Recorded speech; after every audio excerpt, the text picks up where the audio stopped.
Oi pessoal, tudo bem? Vamos continuar lendo o livro Capitão da Minha Alma, Senhor do Meu Destino, esse livro do Napoleão Hill. Esse que é o terceiro livro dele que eu estou fazendo, ele que é autor dos livros Pense e Enriqueça, dos livros mais famosos dele, e também do Mais Esperto que o Diabo. Eu fiz as duas séries com esses dois livros aqui também. Eu deixo a playlist aqui em destaque se você quiser ver. E como vocês estão vendo, nós continuamos aqui no nosso estúdio no Galinheiro e a gente está aprendendo aqui. Então eu pelo menos entendi qual é a semente de êxito que tem nessa diversidade de estar gravando os vídeos aqui no Galinheiro. É entender que a alegria ela deve fazer parte da nossa vida, entender as galinhas elas ficam o tempo todo cantando e as galinhas estão aí vivendo o que estão vivendo isso de uma forma que a gente vê que elas estão tranquilas. Para elas sabem que não vai faltar nada e elas mostram essa alegria. Elas estão o tempo todo alegres, como vocês estão vendo, fazendo aí o fundo musical do nosso vídeo e eu estou aprendendo com elas. E como a gente viu também nos livros anteriores, nessa onda eletromagnética que a gente vive, o combustível para que a gente possa alcançar a prosperidade, inclusive a financeira, é a alegria. Então, por que não aprender com as galinhas? Vamos ser alegres. E vamos ser capitães da nossa alma, senhoras do nosso destino, como esse livro diz. E esse título foi baseado, então acredito, foi inspirado no poema Invictus, do William Ernest Henley. E esse poema termina: não importa quão estreito o portão, quão carregada de punições a lista, sou senhor do meu destino, sou capitão da minha alma.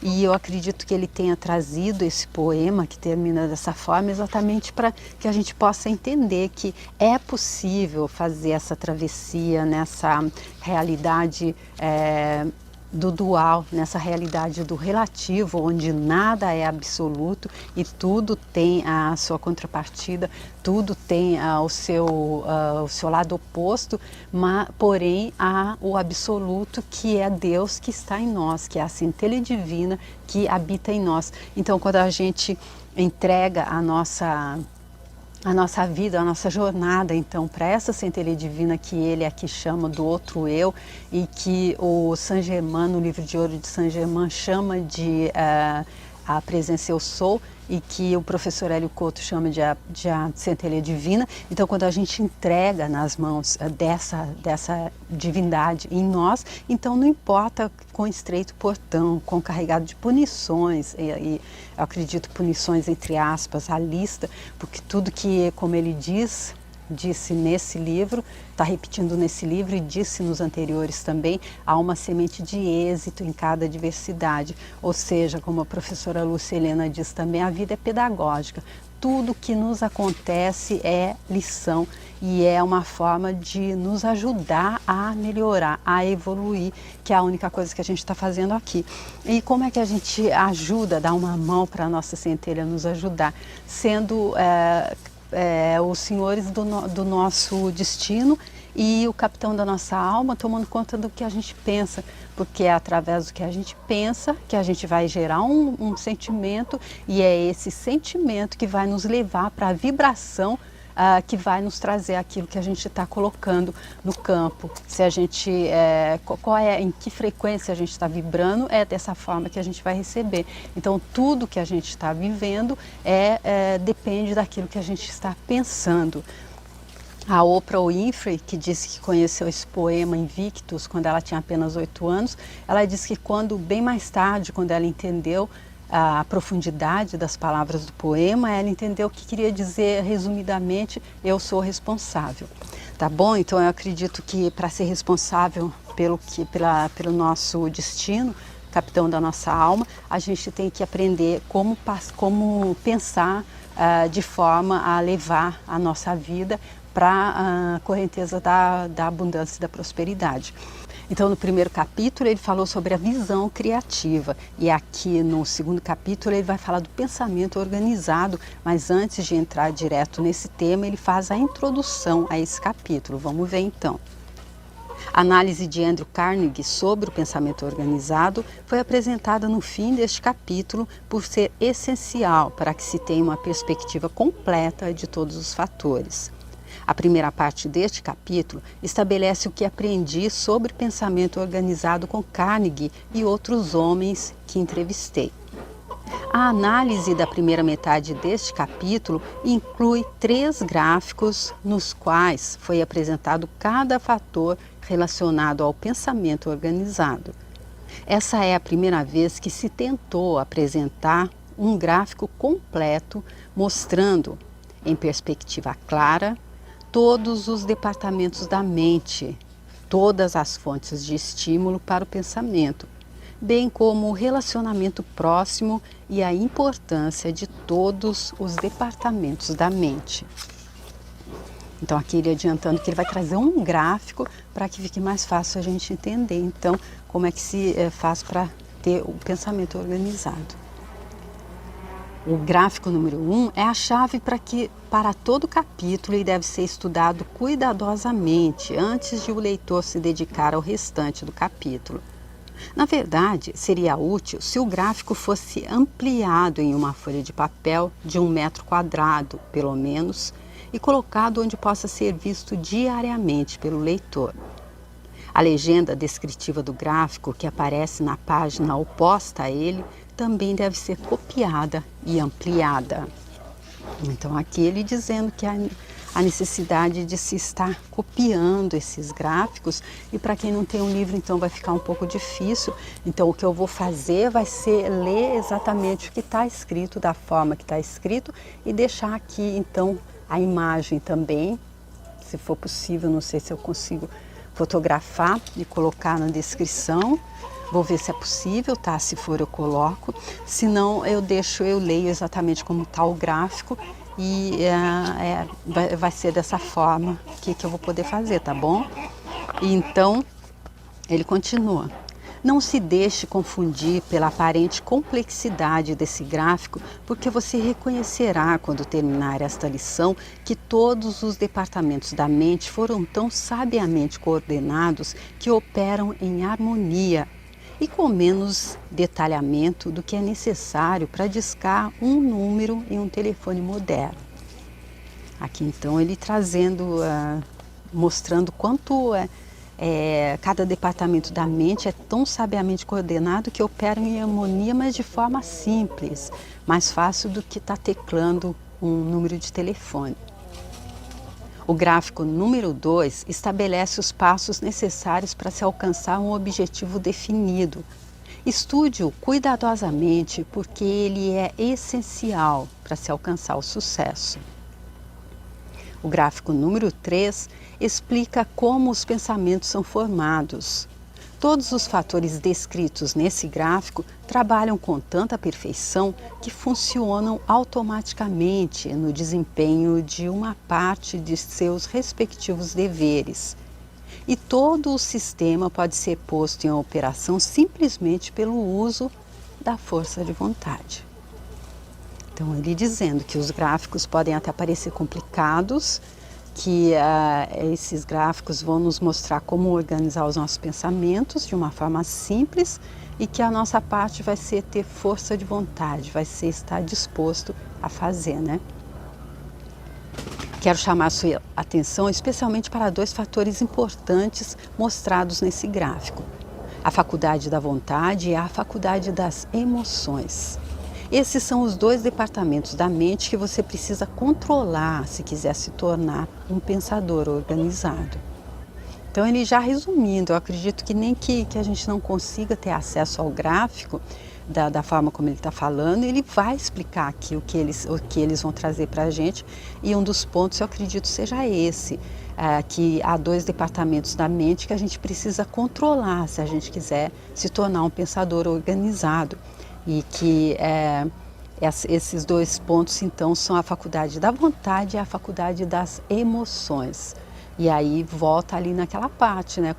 De onde é que vêm as emoções? Vem dos pensamentos. Então, eu acredito que tudo passa pelo controle do pensamento.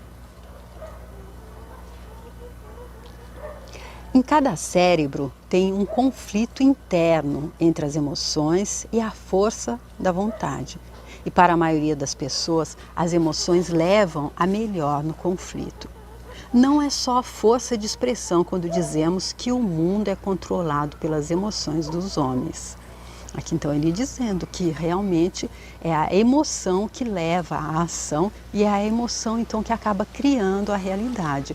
Porque como é tudo vibração, como tudo é energia, o que o universo entende, eu acredito que até que o que a nossa mente subconsciente entende é aquilo que a gente está sentindo, é na emoção que a gente está vibrando. Eu acredito que é isso que determina a vibração e é isso que o universo entende e nos manda de volta. A tarefa deste capítulo é capacitar o leitor a reverter essa regra para poder dizer com sinceridade que suas emoções estão sob o controle da sua força de vontade.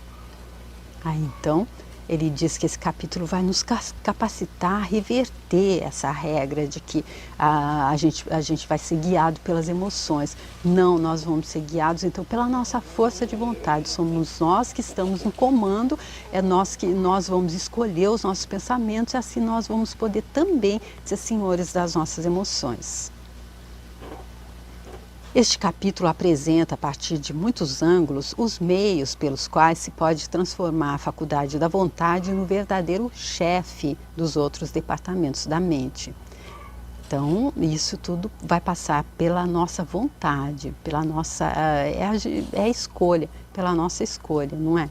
Se a gente escolhe que nós não vamos ser escravos das nossas emoções, aí então nós decidimos que nós somos senhores e senhoras da nossa mente. Ele está dizendo aqui, seja o dono da sua própria mente.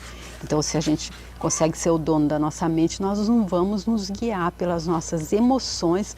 De qualquer forma, nós não vamos nos submeter às nossas emoções, e sim nós vamos ser o chefe. Carnegie abordou esse ângulo da lição do ponto de vista de um líder empresarial prático, mas ficará claro em sua análise que ele coloca a faculdade da vontade no topo da lista de fatores importantes que determinam o sucesso ou o fracasso na vida. De novo, ele reforçando, tudo passa pela nossa vontade, tudo passa pela nossa determinação e eu acredito também que tudo passa pela nossa escolha. Neste capítulo você terá uma compreensão melhor daquele mistério dos mistérios conhecido como força do pensamento. Não é exagero dizer que se você dominar este capítulo, terá uma filosofia suficiente para a solução de praticamente todos os problemas na vida. Uau, olha só, gente. Ele dizendo que ele não está sendo excessivo, ele não está exagerando quando ele diz que se a gente dominar esse capítulo, nós vamos ter a filosofia suficiente para a solução de praticamente todos os nossos problemas. Não é isso que a gente está procurando? Uma vida sem problema, uma vida de abundância e plenitude em todos os setores? Estamos no caminho então, né? O pensamento preciso é a base de todas as realizações humanas. Apresentei neste capítulo uma descrição clara de cada fator principal que faz parte do pensamento preciso. Não desanime, portanto, se não dominar o capítulo na primeira leitura. Aqui então ele dizendo que a gente tem que ser também gentil conosco mesmos. E ele disse ali no livro Pense em Riqueza também que nós deveríamos estar lendo, fazendo a leitura daquele livro, pelo menos 3 vezes, para que todas as fichas caíssem. Então eu acredito que se a gente colocar força de vontade, com certeza nós vamos entender, nós vamos assimilar a mensagem, mas ele já está dizendo, seja gentil com você mesmo e saiba que não vai ser da primeira vez. Então, se você for só fazendo através do vídeo, então você teria que estar vendo mais uma vez, tá bom? Quando estiver lendo, tenha consciência de que o principal propósito do capítulo é inspirar o pensamento. Leia com um lápis à mão e marque cada linha que quiser enfatizar. Leia devagar e garanta a compreensão de cada afirmação antes de dá-la por encerrada. E, acima de tudo, pense enquanto lê. Depois que concluir o capítulo, deixe-o de lado por alguns dias. Depois retome-o e leia de novo. E observe como ele será mais claro na segunda leitura.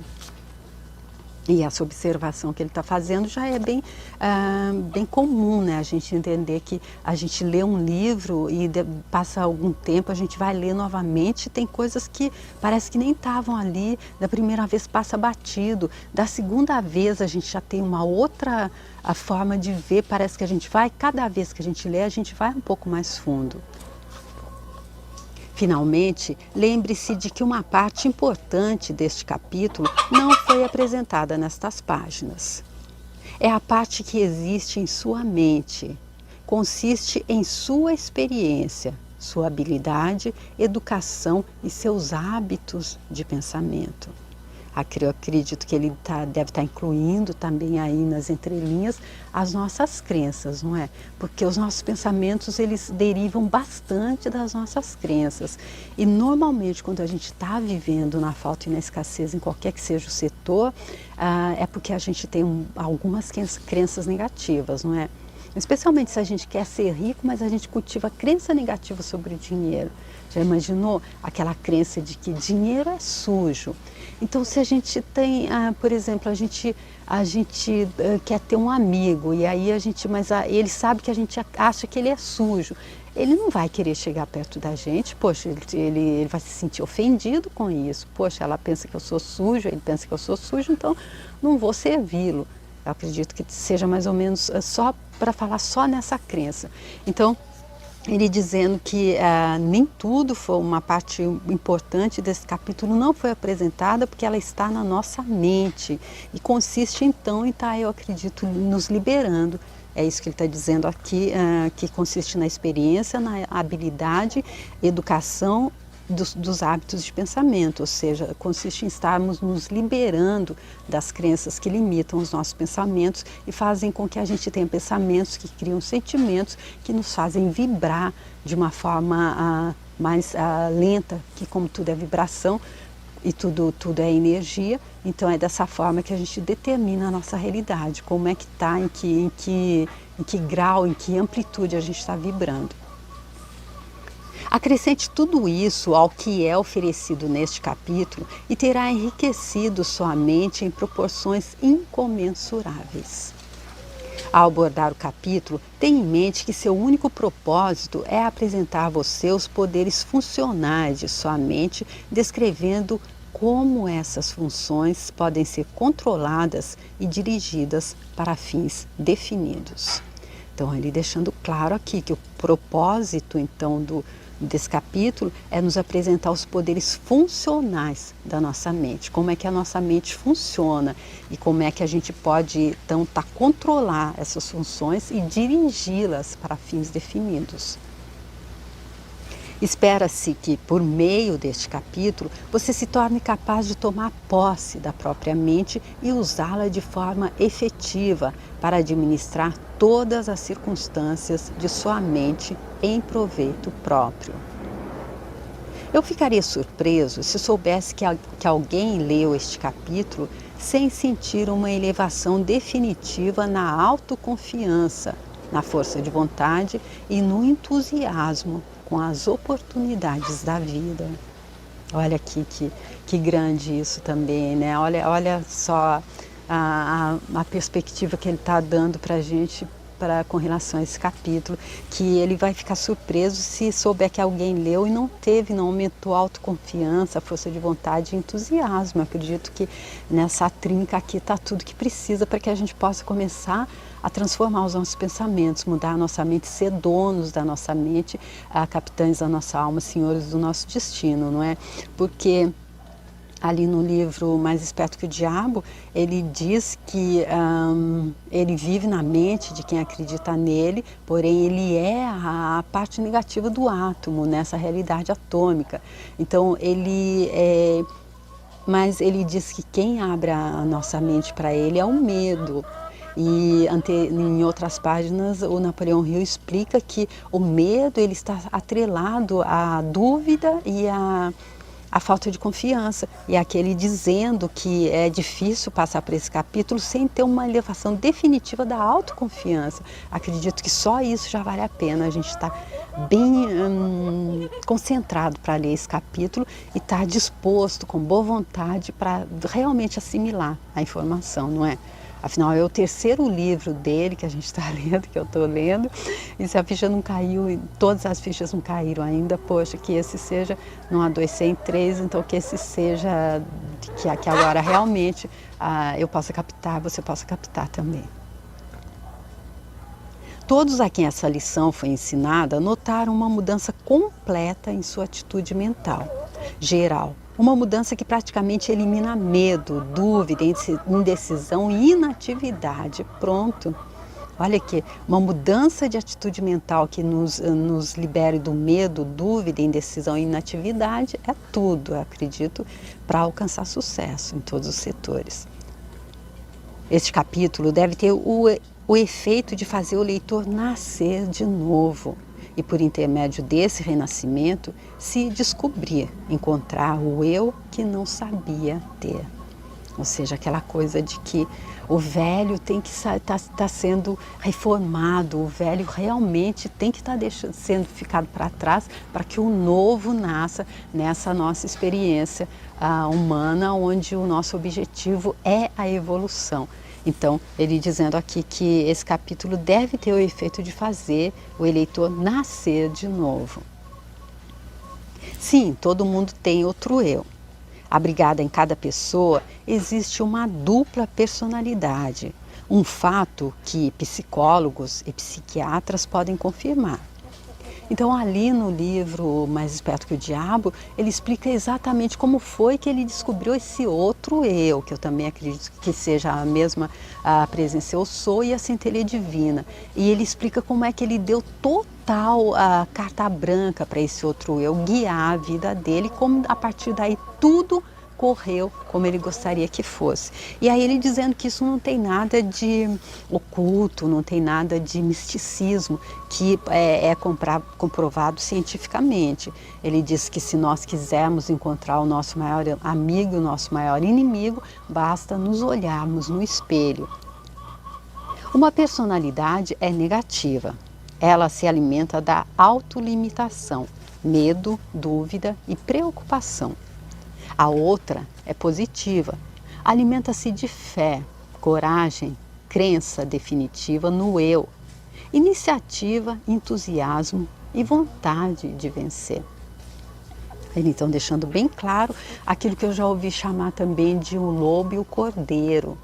Uma das entidades em nós, ela é negativa e se alimenta dessas coisas negativas que vibram ali no baixo.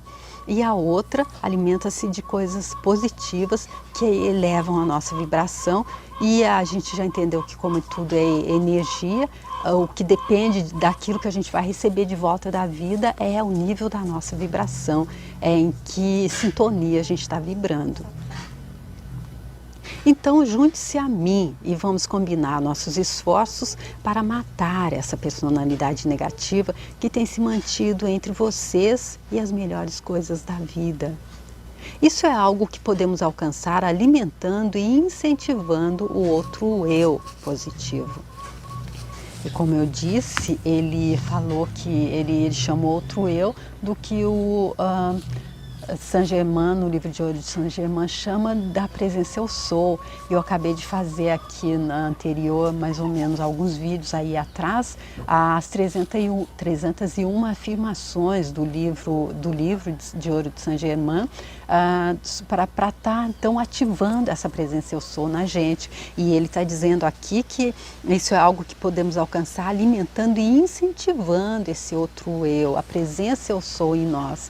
E Saint-Germain diz também lá no livro que isso depende realmente de estar se fazendo esse esforço todo dia, que é músculo, é como tá trabalhando os músculos do corpo físico, que se está trabalhando sempre. Então eu vou deixar o vídeo aqui, se você quiser, ouça enquanto você estiver dormindo, quando for dormir, por pelo menos 21 dias. Eu gosto muito de 21 dias, mas eu estou ouvindo toda hora que eu posso, eu ouço, porque realmente eu estou decidida a juntar todas as peças que a vida está me apresentando para conseguir então formar todo o quebra-cabeças e estar conquistando o sucesso que ele diz que é possível aqui.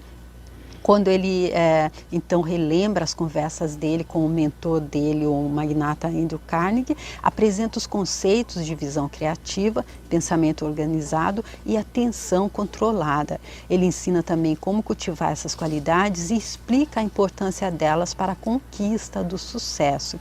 E ele diz, garante que se a gente dominar a nossa mente, pensando de modo criativo, organizado e atento, as nossas ações nos levarão à vitória. E é esse o nosso objetivo, né? Esse é o meu objetivo quando eu resolvi estar lendo esses livros dele aqui no YouTube, exatamente para ajudar pessoas que por acaso não possam ler, nunca teriam acesso a esse livro por alguma razão, pessoas que possam ser deficientes visuais ou não terem tempo para ler, ou serem analfabetas, ou pessoas que gostam de ler também, ouvindo a opinião de alguém, mas é só o meu ponto de vista que eu vou colocando aqui. Especialmente eu vou fazer isso agora nesse capítulo 2, onde ele já deu essa introdução de quão grande será esse capítulo. E mas se você não concordar, quiser me mandar uma mensagem, eu vou ficar super contente. E eu espero te encontrar para a continuação desse capítulo, desse livro, com o segundo capítulo. Agradeço muito você que manda mensagem, você que compartilha o vídeo, se você conhece alguém que você acredita que vai também ser beneficiado com esses ensinamentos do Napoleão Hill nesse livro aqui.